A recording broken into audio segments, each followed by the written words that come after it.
물질관이 돈신이 되어버린 겁니다. 돈신이. 그러니까 우린 전부 다 망한다면은, 인류가 망한다면 돈신 때문에.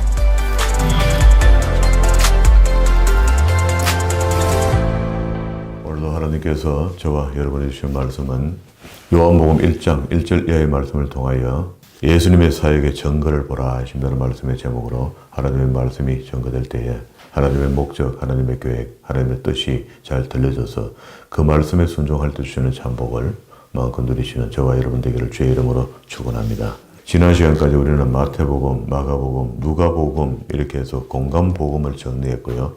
사복음서에 들어가는 요한복음을 오늘 보려 합니다. 지난 시간까지 이렇게 앞에 있는 세 권이 공통분모를 가지고 그리스도의 공생애를 표현했다면은 또 다른 방향의 예수님의 공생애의 파라다임을 요한이 다르게 이렇게 표현해냅니다. 그러니까 이제 성격이 많이 다른 책입니다.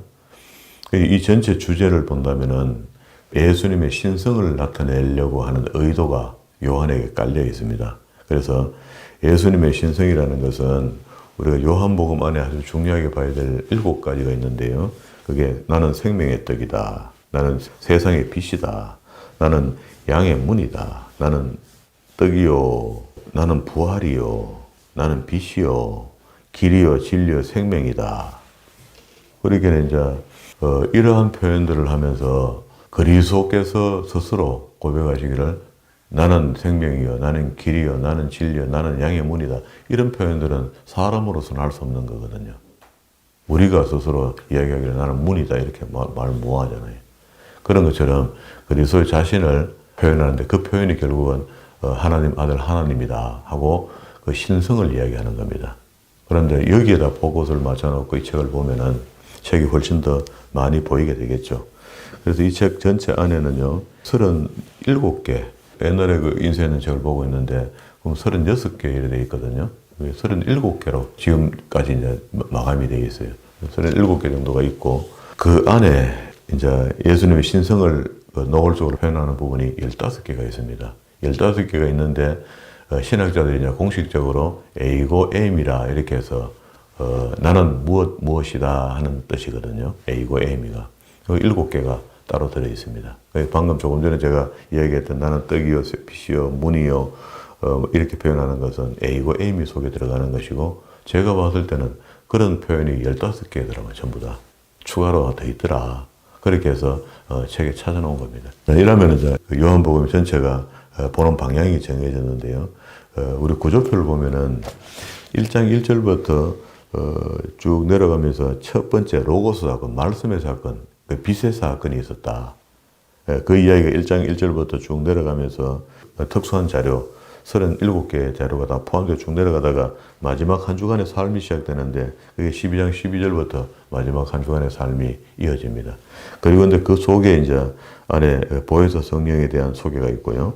그리고 순환과 부활도 그 속에 포함되어 있습니다. 그러면 이제 크게 봤을 때 세 단락으로 보면은 하나는 로고스 사건이고 하나는 예수님의 증거가 시작될 거고요.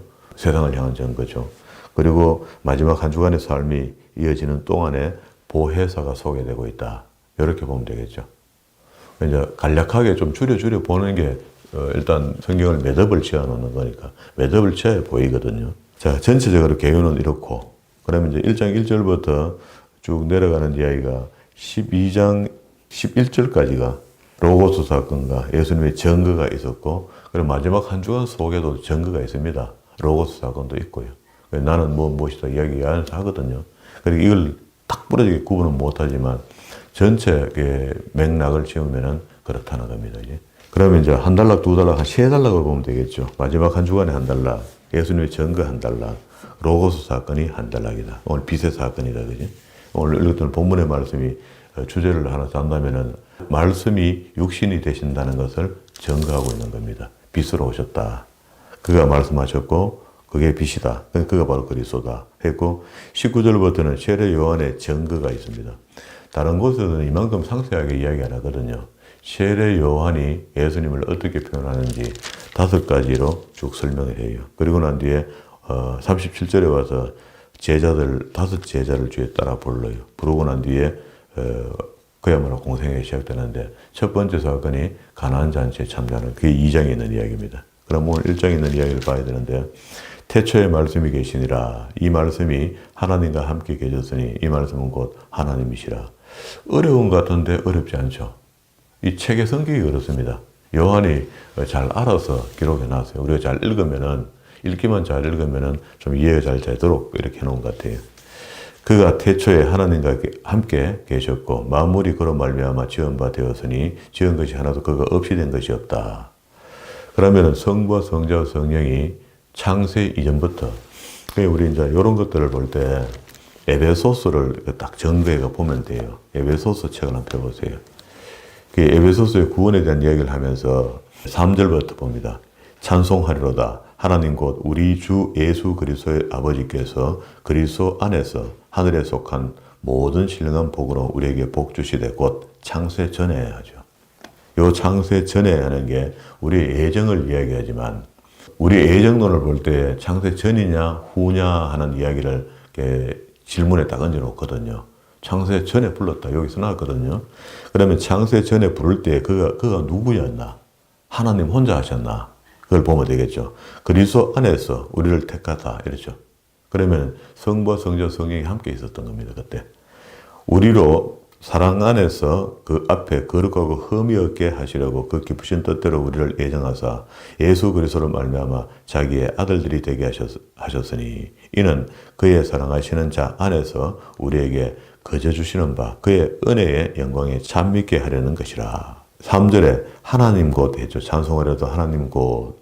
7절에 그리스도 안에서 그의 은혜의 풍성함을 따라 그 피로써 요걸 이제 성부 성자, 그 성령은 지금 표현이 안 되거든요. 표현은 안 되지만 우리 속 그게 예수님의 영이니까 예수님 움직이면 그 속에 들어 있겠죠.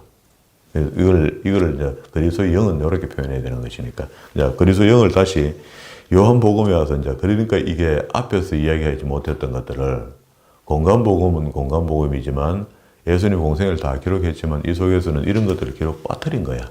그래서 세월이 조금 흘렀습니다. 앞에 복음서 기록되고 난 뒤에 누가가 말하기를 그러죠. 붓을 든 사람이 많았다. 그리고 이 당시에 이 그리스도의 사건을 기록하고 기록을 남기려는 의도로 책을 쓴 사람들이 많았다 했습니다. 많지만 그 책을 다 봐도 별 볼 일이 없더라는 겁니다. 진짜 이 얘기하고 싶은 거는 안 하더라. 그래서 요한이 마지막에 세월이 그리스도 죽으시고 부활하시고 승천하시고 한 50년, 60년이 지난 후에 AD 한 90년쯤 돼 기록되어 있거든요. 이 책이. 그러면 50년, 60년이 흐른 뒤에 빠뜨린 거 없나 하고 전부 다 완전히 정리를 한 겁니다. 그래서 이제 우리말로 하면은요, 요한은 눈머리가 터진 겁니다.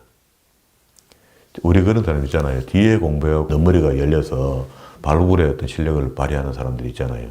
그런 경우가 있습니다. 근데 그런 경우가 요한인 경우고 또 그렇지는 않을 겁니다. 하나님이 그 지혜를 주면은요, 저도 만약에 하나님 좀 서실 뜻이 있어서 지금이라도 지혜의 문을 여시면은 뭐 생각할 수 없는 많은 일들을 할 수 있겠죠. 근데 저는 이제 이만하면 족하다 하고 이만큼 하게 하신 거죠. 그래서 이런 거를 욕심을 내서 될 일은 아니거든요.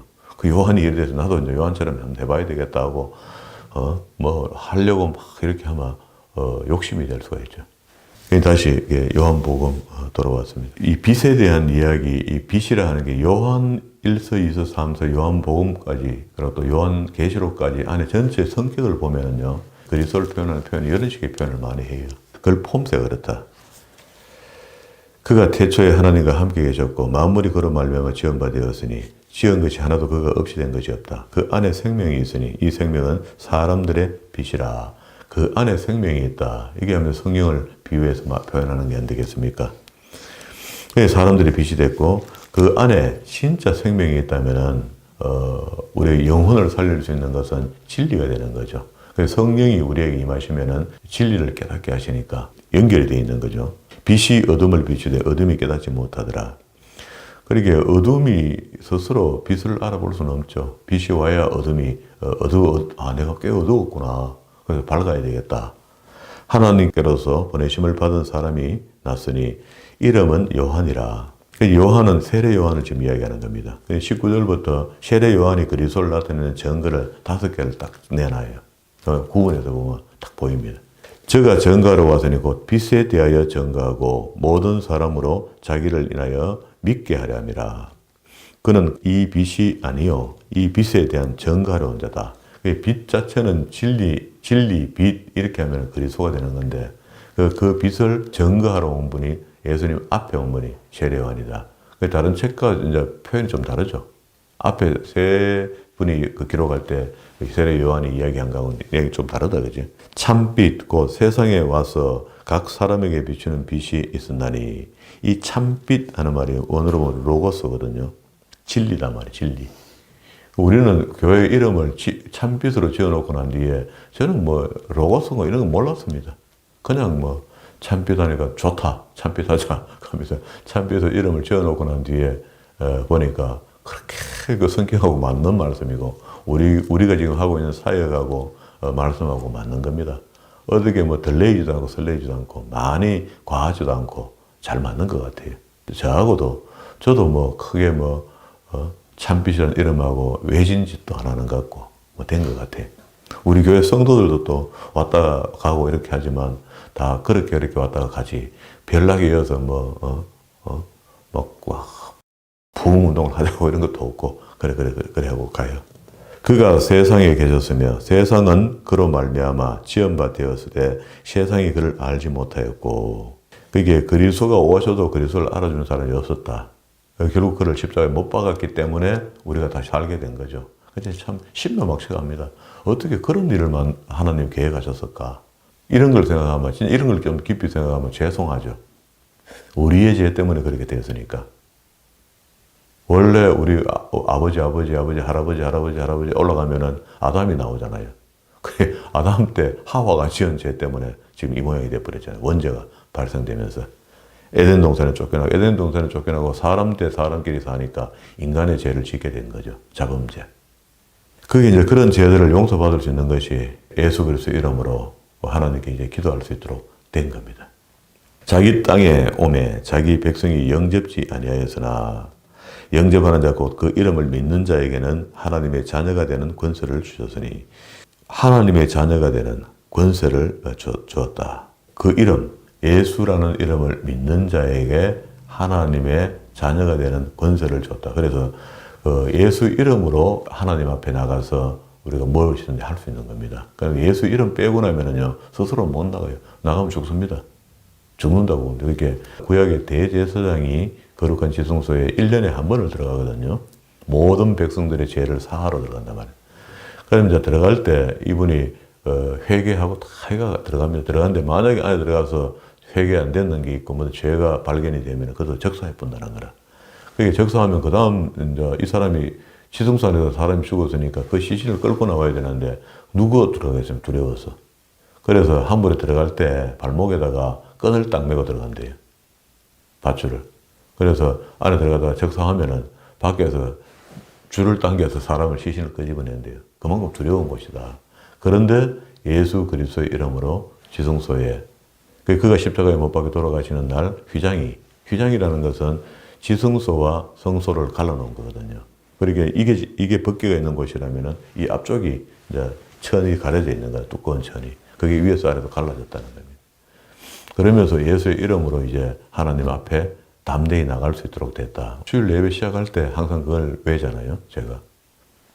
그런 권세를 받았다. 13절. 이는 혈통으로나 육정으로나 사람의 뜻으로 나지 아니하고 이거 뭐 인간관계 속에서 뭐 만들어지고 니 잘났으니까 니 내 친척이니까 와라 가라 이런 게 아니다.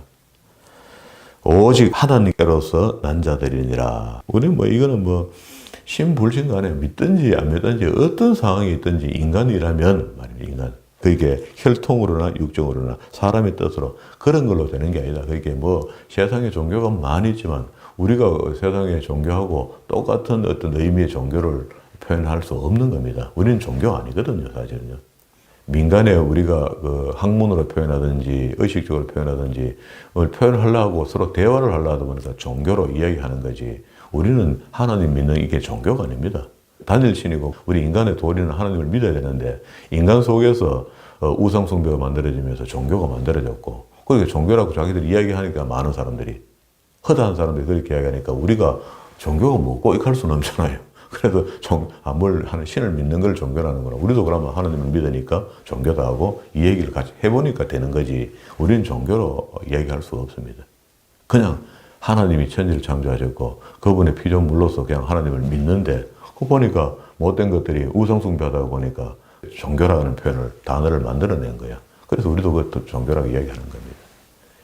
적어도 우월성이 이 정도는 있어야 되는 거죠. 딱 마음속에 되짚어보고 이야기로 말로 만들어내면 이렇게 탁 나와야 돼요. 그래서 우상숭배하고는 우리랑 상관이 없습니다, 사실.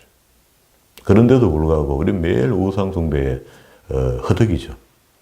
내 마음속에 우상들이 늘 드글거리고 야곱이 바단 아람에 외삼촌 집에 갔다가 거기서 자식들을 많이 놓고 아내를 둘을 만들어 오잖아요. 성공했습니다. 재산도 상당히 많아졌고 그 당시로. 성공해서 돌아오는데 돌아왔을 때 그때에 하나님께서 너희 단장품을 버려라 해요. 레아가 라헬과 남매가 둘이 아내가 내가 따라 내려오잖아요. 내려올 때 외삼촌이 따라 내려가 할 말이 없으니까 드라빔 내놔라 내 거. 외삼촌도 처음에 다메섹 엘리에셀이 찾아가서 혼인 문제를 이야기할 때 뭐라 했습니까? 야, 이거는 기도해야 될 일이다 하고 그쪽 믿음을 보였거든요. 그런데 나중에 야곱이 도망갈 때 따라와서 뭘 했냐면요. 내 드라빔 내놔라 이렇게 하네요. 그러니까 자기 집에 이미 우상이 있었다는 거잖아요. 휴대용 우상을 드라빔이라 하거든요. 그럼 그 드라빔을 안 가져갔다 하고 이제 찾아보니까 없다 하고 그래 나중에 이제 불가침 조약을 맺고 떠나갑니다. 가고 난 뒤에 야곱이 자기 그 식구들 속에 우상 숭배의 증거들이 있는 단장품들이 있는 거라. 그 단장품이라 합니다. 하나님 믿는 가정입니다. 이 가정이. 아브라함의 후손입니다. 계속 우상 숭배를 하고 있는 거라. 우리도 모르는 사이에 우리가 우상 숭배를 하고 있는 거라. 이제 저는 지금은 의식적으로 알게 모르게 물질관이 돈신이 되어버린 겁니다. 돈신이. 그러니까 우린 전부 다 망한다면은, 인류가 망한다면 돈신 때문에 망합니다. 마지막에. 그게 왜 하나님께서 10계명 속에 1, 2, 3, 4계명까지, 안식일 빼고 3계명까지 우상 문제를 이야기하잖아요. 나의 다니시니. 그래서 나의 이름을 망명대에 일걸지 마라. 우상숭배 안 하면 하나님 망명대에 할 것도 없죠. 절대 신을 믿으니까. 이게 우상숭배 때문에 결국 망할 것을 10계명도 표현하고 있는데 결국 우리가 지금 사는 걸 보니까 우상을 떠나서 살 수 없을 것 같은 삶을 삽니다. 그게 이제 초연해지고 마음을 내려놓고 완전히 내려놓은 삶을 살고 드리는 삶을 산다 이렇게 할 때는요. 이제 내 것을 내 것 아니다 할 때 그러면 이제 우상 문제가 좀 멀어지겠죠. 물질의 문제가 좀 멀어지겠죠. 물질 없이는 살 수 없다 하거든요. 하나님 이야기 실컷 하다가 마지막에 돈인데 뭐. 제가 지수하님한테 은혜를 잔뜩 입혀갖고 지수하님 하나님 살아계시는 거 믿죠? 예, 하나님 살아계시는 거 믿습니다 하고 은혜가 가득 찼어. 그러면은 집사님 목숨 누구 거고 하겠네. 그게 나 대신 죽으신 예수 그래서 죽으셨으니까 그래서 하나님 건 맞습니다. 우리 목숨이. 그러면 집사님 재산이 누구 거고 하겠네. 그건 내 겁니다. 이렇게 할 수 없잖아요. 그렇게 다 하나님 겁니다. 그럼 내놔. 이렇게 해서 교주가 이제 그걸 받아들이는 겁니다. 교주가 되면 그래 되거든요. 그럼 다 내놔요. 그 정도 이렇게 체면을 걸면은요. 우리는 체면을 걸어서 하나님을 내가 믿습니다. 이렇게 하는 종교는 아니잖아요. 체면이 걸려서 내가 믿는다고 그리고 어떻게 천국 갑니까? 안 되잖아요. 내가 판단하고 내가 결정해서 하나님 살아계신 거 맞다. 그래서 내가 하나님을 믿는 것이다. 그럼에도 불구하고 내 속에 우상이 있는 거라. 그 성경을 보면 그래요. 그게 그 야곱의 집안이 그래도 그때 단장품을 내놓고 다시 회개하고 시작한다고. 그런 경우가 몇 번 있습니다, 보면. 잘 믿고 있는데도 보면 그 속에 우상이 있다는 겁니다. 이렇게 다시 회개하고 단장품을 내놓고 제어하고 시작하자. 이렇게 해요. 그러게 이제 여기 13절에 이는 혈통으로 육적으로 사람의 뜻으로 나지 아니하고 오직 하나님께로 난 자들이니라. 말씀이 육신이 되어 우리 가운데서 거하시며 우리가 그 영광을 보니 아버지의 독생자의 영광이요 은혜와 진리가 충만하더라. 요한이 그때에 대하여 전가하여 외쳐 가로되 내가 전에 말하기를 내 뒤에 오시는 이가 나보다 앞선 것은 나보다 6개월 앞에 오셨죠. 임신 시기가 보면은 누가복음에 잘 이야기하고 있죠. 이가 나보다 앞선 것은 나보다 먼저 계심이 이니라. 그런데 6개월 육신에 태어나는 거는 육신의 몸을 입고 태어나는 6개월이지만 훨씬 더 선지하고 계셨죠. 창세 이전부터 계셨으니까. 요한하고 게임이 안 되는 거죠. 한 것이 이 사람을 가리킴이라 하니라. 16절. 우리가 다 그의 충만한 데서 받으니 은혜 위에 은혜로다. 율법은 모세로 말미암아 주신 것이요 은혜와 진리는 예수 그리스도로 말미암아 온 것이라. 우리 여기서 따지고 좀 넘어갈 게 있습니다. 17절에서 표현하기를 여기 있는 사람들이 전부 다 율법을 듣고 율법을 지키는 사람들이잖아요. 요한이 회개의 세를 요구하고 있을 때, 그 사역이 시작될 때 마지막 선지자로. 그러면은 유대인들 의식 속에는 모세 오경 갈 정도, 토라 오경을 모세 오경으로 표현할 정도로 모세를 좋아합니다. 선생 중에 선생이라 생각해요. 그러면은 율법은 모세로 말미암아 주신 거 맞죠? 시내산에서 모세가 직접 받아서 백성들에게 선포했으니까. 근데 은혜와 진리는 예수 그리스도로 말미암은 것이다 했고, 이게 너무 경명하게 딱 갈라지죠. 은혜의 시대에 은혜와 긍휼로 우리는 구원함을 입으니까, 목적이 이루어지니까. 그런데 그가 오셔서 우리에게 베푸신 은혜를 보면은요, 그렇게 긍휼과 은혜로 우리를 구원케 하시는 건 맞아요. 맞는데 우리에게 오셔서 율법을 없애버리고 새로운 율법을 우리한테 준 게 아니고, 새로운 법을 가지고 온 게 아니고, 그게 이제 에레미야나 에스겔이 하는 이야기처럼 내가 너에게 새 언약을 가져오겠다. 그리고 또 맑은 물로 깨끗이 씻어. 이런 표현을 하거든요. 그러면 이제 새롭게 뭘 우리에게 주겠다 하는 그리스도의 표현이 은혜와 진리 속에, 성령이 우리에게 오시면 그 진리의 영이고, 그 진리의 영이 하나님의 말씀이 우리가 보여질 수 있고 깨달아질 수 있도록 도와주신다 했잖아요. 그러면 진리가 우리한테 깨달아지게 되면 자동적이 율법이 바르게 증명된다, 내한테서. 그리고 율법이 폐해진 것이 아니고 율법이 더욱 완전해졌다, 온전해졌다, 내한테 와서. 신약에 와서는 율법이 법을 이야기하는 게 아니고 율법으로 인해서 율법이 더 법이 된 거예요. 더 그리스도께서 오셔서 율법을 재해석하면서 법이 더 높아진 겁니다, 사실은. 그러면 이제 진리의 영이 우리한테 오면은 그 구약의 율법을 우습게 생각하는 게 아니고 더 그리스도께서 높여서 설명한 거예요. 너희는 간음하지 말라. 내가 간음하려고 마음만 먹어도 간음한 것이다 했고, 살인하지 말라면 한 사람에게 욕하는 것만 해도 이미 살인한 것이다. 이렇게 율을 높였거든요. 높였다는 것을 진리의 영이 깨닫게 해준다는 겁니다. 그러면 이제 예수 그리스도를 말미암아 진리의 영이 왔으니까 거기에 그리스도의 위치가 어떻다는 것, 높낮이를 이야기하는 건 아니지만 그리스도께서 빛으로 오셨고 진리로 오셨고 그가 우리에게 주신 혜택, 은혜가 있다는 겁니다. 이런 표현을 이렇게 세례요한이 증거해 주는 거죠. 본래 하나님이 본 사람이 없으되 아버지 품속에는 독생하신 하나님이 나타내셨느니라. 거기 아무도 몰라요. 하나님, 아들 하나님이 있는지 성령님이 있는지 이런 걸 잘 몰랐단 말이야. 몰랐는데 이게 이제 이런 것들을 그 세례 요한이 미리 표현하고 알고 하고 증거해 주겠다 하는 그런 이야기거든요. 그런데 세례 요한의 증거를 들어보면 그리스도가 좀 더 확실하게 신성이 잘 나타날 겁니다. 한번 봅시다. 19절에 유대인들이 예루살렘에서 제사장들과 레위들을 요한에게 보내어 내가 누구냐 물을 때에 요한이 증거하여 이러하니라.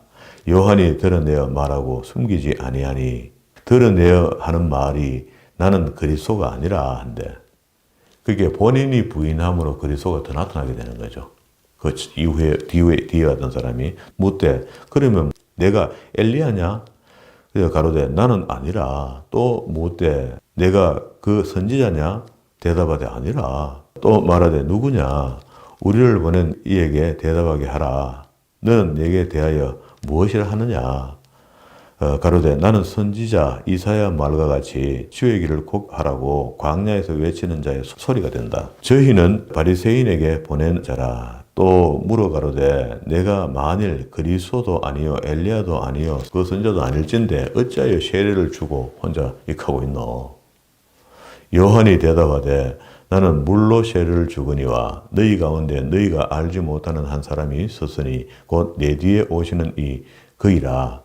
나는 그의 신들매 풀기에도 감당치 못하겠노라. 세례 요한을 통해서 이적과 기적을 나타내고 물세례를 주고 회개 세례가 있고 사람들이 회개하고 꺼풀어주고 이런 것들이 있단 말입니다.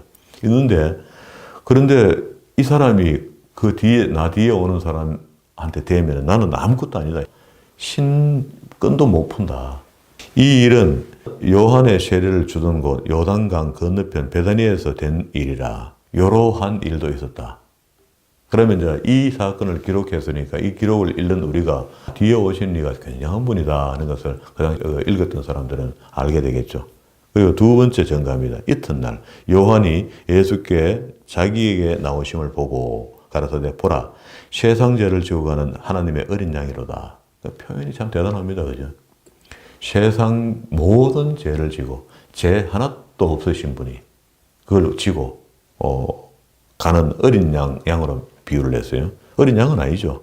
내가 전에 말하기를 내 뒤에 오는 사람이 있는데 나보다 앞선 것은 그가 나보다 먼저 계심이라 한 것이 이 사람을 가리킴이라. 나도 그를 알지 못하였으나 내가 와서 물로 세례를 주는 것은 그를 이스라엘에게 나타내려 함이라 하니라. 그렇게 세례 요한이 했던 모든 이적과 기적, 그냥 물 세례 주는 거, 회개를 촉구했던 회개하라 천국에 갖고 왔다. 이렇게 했던 이야기들이 전부 다 그리스도의 오심을 나타내기 위함이다. 표현하기 위함이다. 두 번째 그랬고요. 세 번째 요한이 이야기합니다. 32절에 요한이 또 증거하여 가로되 내가 봄에 성령이 비둘기같이 하늘로서 내려와서 그의 위에 머물렀더라. 요한이 그리스도를 증거해주는 이야기가 세 번째 이야기가 이제는 하늘의 성령이 그가 물세를 받을 때 임하는 걸 증거하는 걸 받고 그 음성을 들었다 우리가. 나도 그를 알지 못하였으나 나를 보내어 물로 세례를 주라 하신 그이가 나에게 말씀하시되 성령이 내려서 누구 위에든지 머무는 것을 보거든. 원래 세례 요한이요. 예수님께서 그 세례를 받고 성령의 증거를 눈으로 직접 보여줬고 이런 일이 있고 난 뒤에 뭐라 했습니까? 제자들을 보내갖고 감옥에 잡혔을 때 헤롯에게 잡혀갔는데 곧 죽게 생겼잖아요. 그때쯤 되면 이제 이런 분들은 자기 죽음을 알거든요. 죽게 생겼으니까 제자들을 보내갖고 내가 당신을 기다려야 됩니까? 오실 일 또 기다려야 됩니까? 누굽니까? 맞습니까? 당신이? 구세주 예수 그리스도 맞습니까? 그 약속하신 하나님 약속하신 그분 맞습니까? 물었어요. 의심스러워서. 그래 맞다. 그 세례 요한의 제자들이 찾아와 그걸 물을 때 너희들이 지금 보고 내가 행하는 이걸 다 그대로 가서 이야기해줘라. 그렇게만 이야기했거든. 내가 그러라 이렇게 하면 돼. 끝일기인데. 그리고 이제 여기도 역시 보세요.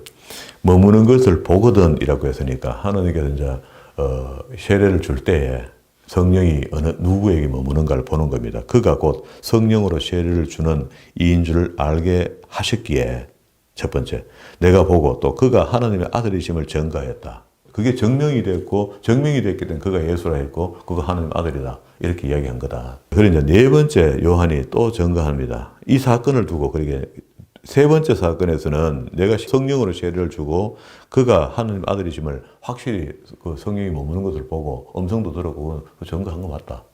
증거해줬죠. 네 번째 증거 드렸습니다. 또 이튿날 요한이 자기의 제자들 중 두 사람과 함께 섰다가 예수의 다니심을 보고 말하되 보라 하나님의 어린 양이로라. 이게 자기 입에서 축 나왔다는 거죠. 그러니까 하나님의 어린 양이로 나온 게 이게 나중에 가면은 이제 계시록 같은 가도 이제 옆구리에 피가 있었고 전에 죽었고 이제는 살았다 하고 인을 띌 자가 누구냐 할 때 세례 요한이 그 어린 양이 뛰는 걸 보잖아요.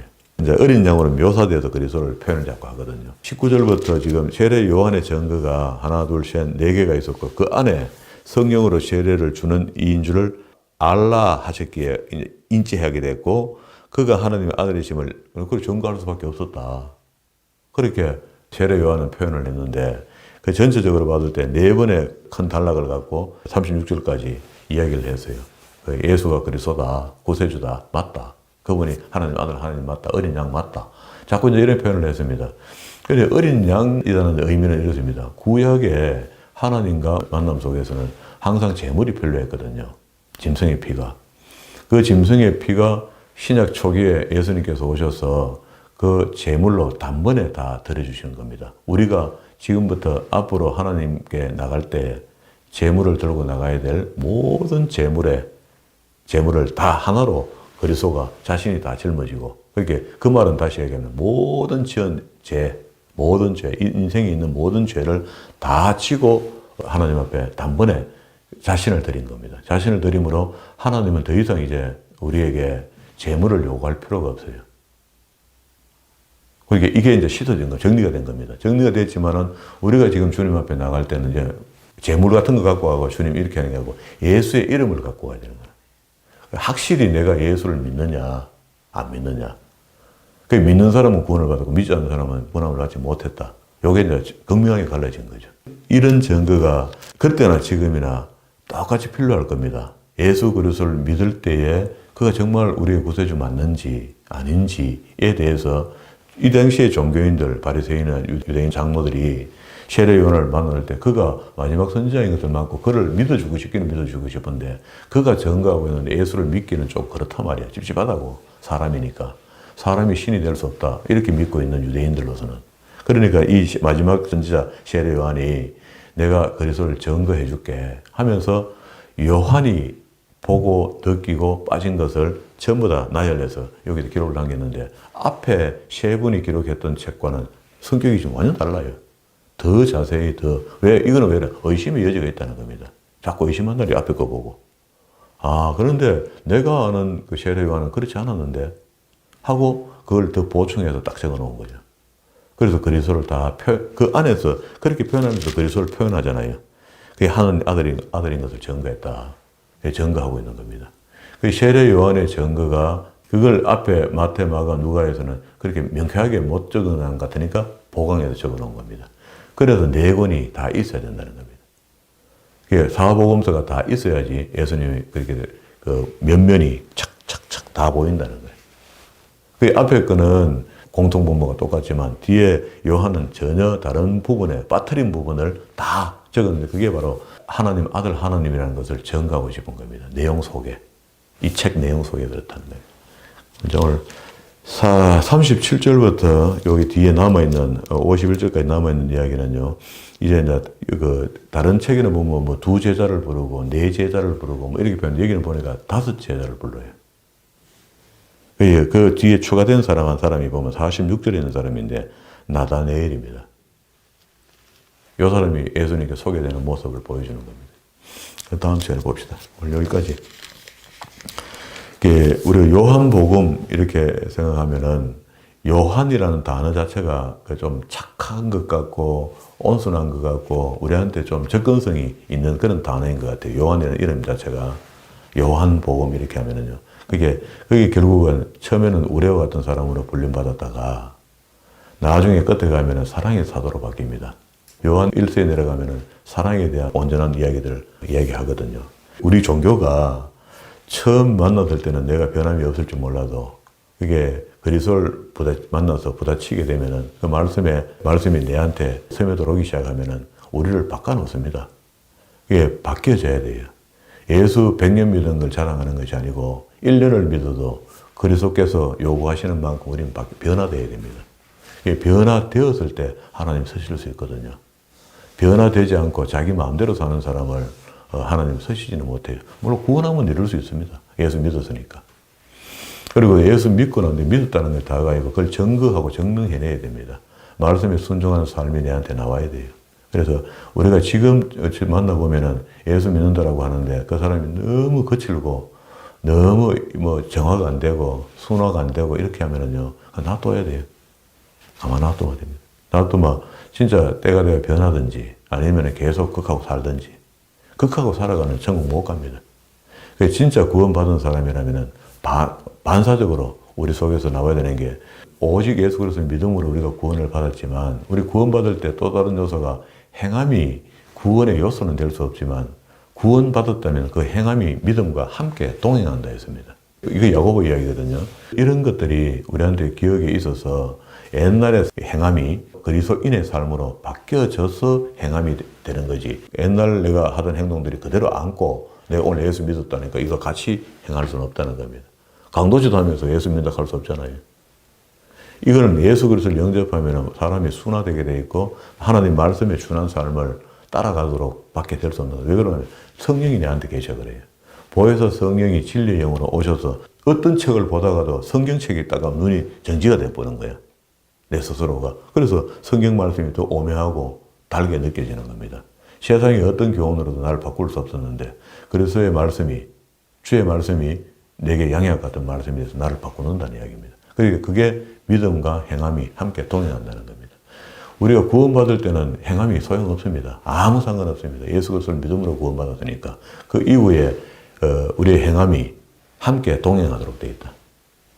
이걸 잊어버리면 안 돼요. 그러니까 내가 동행이 안 된다면 이제 고장난 겁니다. 내한테. 생각이 자꾸 바뀌면은요, 고장난 겁니다. 은혜가 멀어졌다는 말은 그런 말이거든요. 그러니까 왔다 갔다 하는데 왔다가 갔다가 안 오면 어떡할 건데. 큰일 납니다. 오늘 여기까지 세례 요한의 증거가 그리스도이심을 분명히 증거하는 그분을 우리가 믿었죠.